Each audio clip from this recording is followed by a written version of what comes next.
Hey guys, the grad nomad here. I took a little break to do some work on my dissertation, but I'm back now making a new video.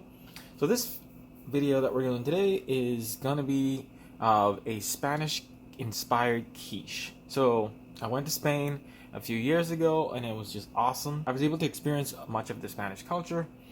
So I want to put this into this meal today. There's a link at the end of this YouTube video where you can see the recipe that I use as somewhat of the base for this. What I tend to do is I look for recipes that give me the general outlook of what I want to make, and then I kind of don't follow them. Yeah, so I look for things that I should include or that I wouldn't like, and alternatives for things that I just don't have in the cupboard. And so today, the recipe that you'll see at the end of the link is actually for a vegan quiche.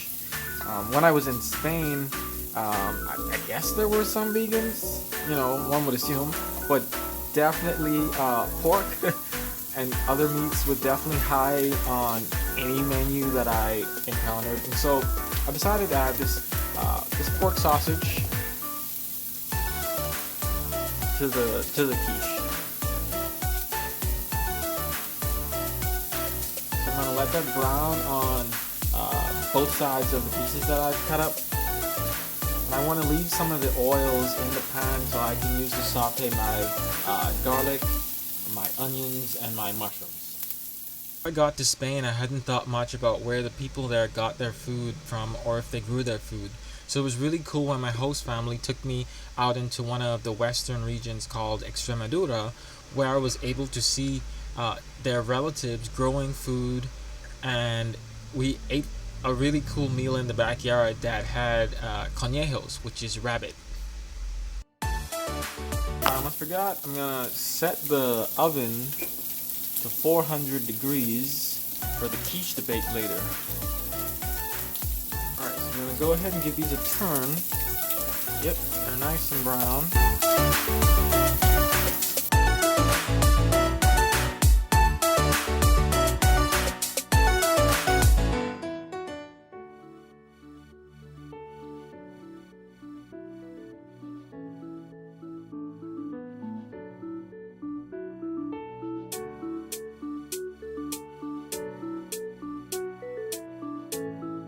Yeah, that's good enough.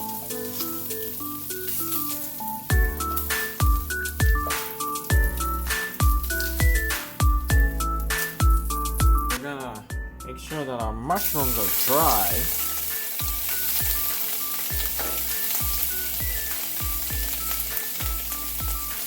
We're gonna just stir them on with hot oil.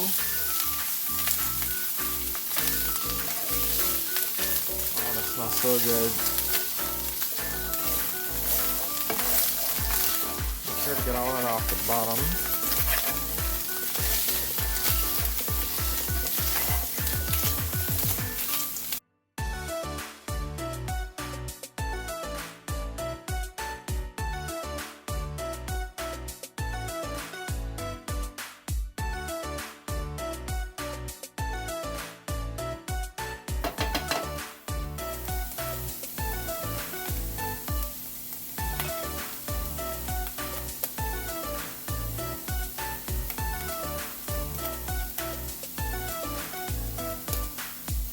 Alright, I'll go ahead and add my onions and garlic.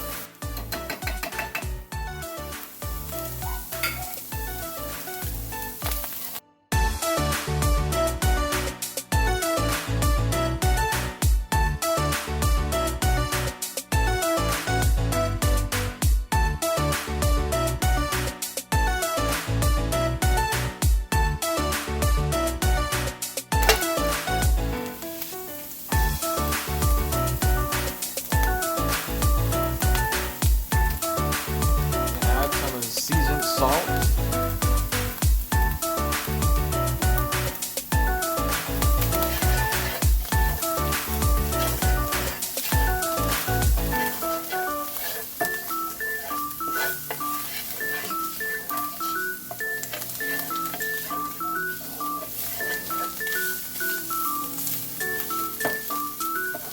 I like to add a different type of seasoning to some of the filling ingredients than what I add to the egg. So the filling ingredients are gonna obviously sit in the filling, which is mainly composed of egg and milk. And so it's really nice when you bite into one of these, one of the filling ingredients, such as the mushrooms, or if you use tomatoes, and you taste like a slightly different seasoning than the egg mixture. I like that. So that's what we're doing here with the seasoned salt. We're gonna add some salt to the general egg mixture. All right, so that looks done. Take that out before those onions or the garlic gets too brown. Oh, did you hear that? That's the oven. The oven's hot. Let's move over to the filling prep station. Now make the rest of the filling. We're gonna use 4 eggs.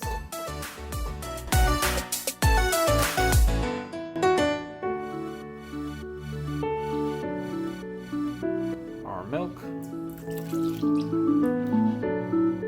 And our Parmesan cheese. Or parmesan. Whichever way you pronounce it, it's fine. Oh, we got a little more stuck in there. Yeah, this is about 1/3 cup of Parmesan cheese. Parmesan cheese. So I'm gonna cheat. I'm gonna use this frozen pie crust. So I don't feel like making my own pie crust right now. I gotta get back to work. Alright, so what we want to add first is the spinach. I've tried, this is canned spinach by the way. I've tried to squeeze out all the water out of this canned spinach. I just want to put it in a little blob there. I think I'm going to use all that spinach. Take a fork and spread that out.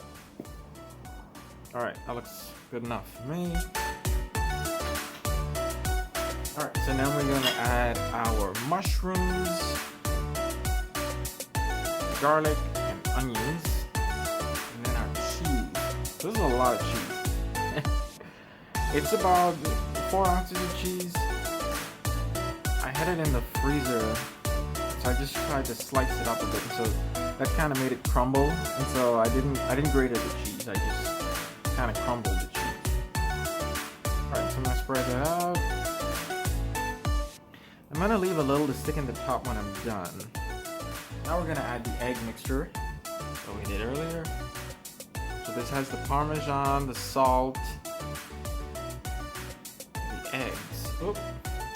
That's definitely for the eggs. Well, we'll just let that overflow and clean that up later. Alright, just pour that out. Why not?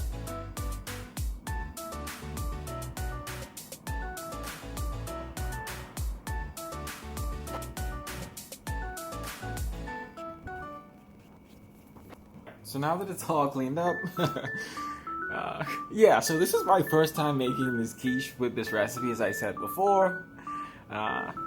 So now I know we should add a little less milk than they said, right? Alright, so I'll just take this and I'll put this on a cookie sheet. And I'll throw this into the oven. Alright, so it looks like the quiche is soon done.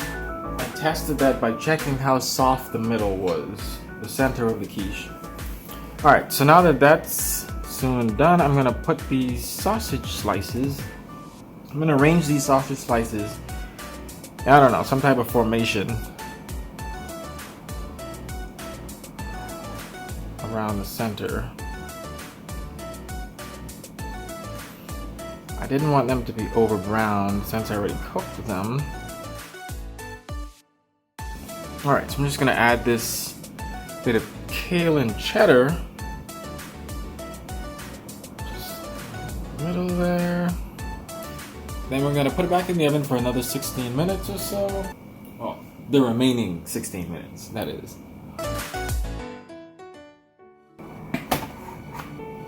Looks pretty good.